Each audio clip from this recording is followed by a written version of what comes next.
नमस्कार।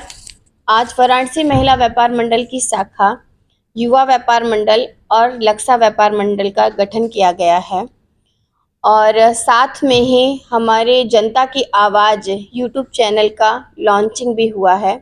मैं सभी देशवासी, काशीवासी और सभी व्यापारी भाइयों से निवेदन करूंगी कि अगर किसी की भी बातें हों, तकलीफ में अगर कोई है या फिर कहीं कोई किसी की आवाज़ नहीं सुनी जा रही है तो वो मुझ तक वो बातें पहुंचाएं। मैं उसकी आवाज़ को जनता के सामने और शासन प्रशासन के सामने लाऊंगी। और मैं सभी जनता से और सभी व्यापारी भाइयों से यही कहूँगी कि जनता की आवाज़ हमारे यूट्यूब चैनल को लाइक और सब्सक्राइब करें।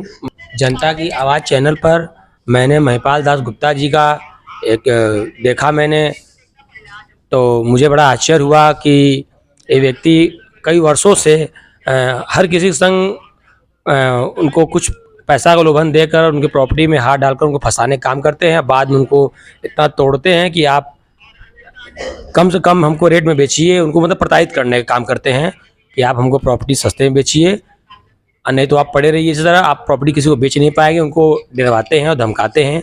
ऐसा किसके साथ उन्होंने, महिपाल दास गुप्ता ने ऐसा किसके साथ किया है? ये रानीपुर पोखरे पास एक बिंद परिवार है, मैं जानता हूँ, तो उसका मैं नाम भी नहीं बता पा रहा हूँ, लेकिन मैं उससे मिला हूँ व्यक्ति से। हमारे एक बड़े भाई थे, उनके माध्यम से मैं गया था, तो मुझे पता चला कि उन्होंने सट्टा करा के बहुत साल पहले से उसको अभी तक वो प्रताड़ित कर रहे हैं कि हमको सस्ते में बेचो, नहीं तो तुम्हारी प्रॉपर्टी बिक नहीं पाएगी, इसी तरह पड़ी पड़ी रह जाएगी। और बेचारा अभी तक वो परेशान ही है, अभी तक उससे कोई न्याय नहीं हो पाया। अभी तक तो महिपाल दास गुप्ता की बहन ही उनके ऊपर आरोप लगा रही थी। हमने सोचा कि शायद घर का विवाद है तो इसीलिए बहन भाई को लांछन लगा रही है, उनके ऊपर कमेंट कर रही है।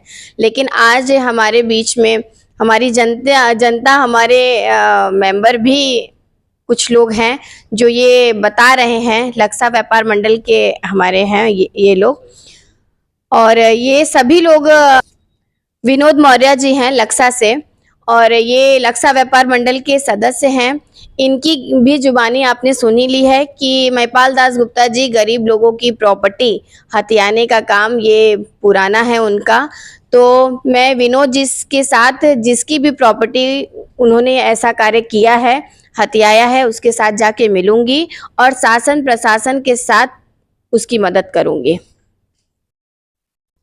नमस्कार, मैं रविशंकर कुशवाहा वाराणसी व्यापार मंडल से जुड़ा हूं, और मैंने निश्चय किया कि जब सुनीता जी के अच्छे कार्यों को देखा कि निरंतर व्यापारियों की मदद के लिए हमेशा अग्रसर रही हैं, तो मैं पूर्व में हड़ा व्यापार मंडल का महामंत्री था और इन्होंने मुझे अध्यक्ष की दायित्व पर एक जगह दी है, और मैं उस पर सफल कार्य करूंगा। और अपने व्यापारी भाइयों को भी आपसे जुड़ने के लिए कहूँगा कि समाज में बुराइयों को छोड़ के अच्छाइयों की तरफ बढ़ें और समाज की सेवा करें।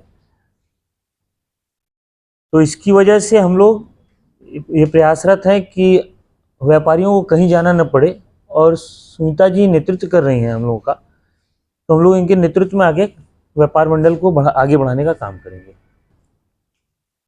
नमस्कार, मैं राज सोनी, युवा व्यापार मंडल महामंत्री।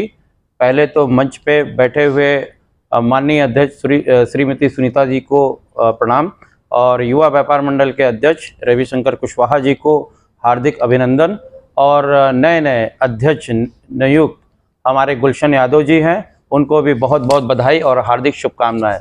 और मैं सारे व्यापारी बंधुओं को भी सागर प्रणाम करता हूं, और मैं ये आशा करता हूं कि ये गठन जो नया हुआ है, गुलशन यादव जी अपने दायित्व का निर्वहन पूरे ईमानदारी और पूरी निष्ठा से करेंगे। कोई भी व्यापारी पीड़ित हो, वंचित हो, शोषण हो, तो उनके साथ न्याय दिलाने का कार्य करेंगे। और सुनीता जी और सुनील कुशवाहा जी और हमारे पूरे व्यापारी बंधु कंधे से कंधा मिला के एक साथ मिलकर हम किसी भी व्यापारी की लड़ाई लड़ेंगे और उनको न्याय दिलाएंगे, उनका शोषण नहीं होने देंगे। व्यापार मंडल इस बात से वचनबद्ध है और इस बात के लिए हमेशा एक साथ है। नमस्कार। यादव, लक्सा व्यापार मंडल अध्यक्ष। मैं व्यापारियों के हर यादव, लक्सा व्यापार मंडल अध्यक्ष। मैं व्यापारियों के हर हित के लिए उनके साथ खड़ा रहूँगा।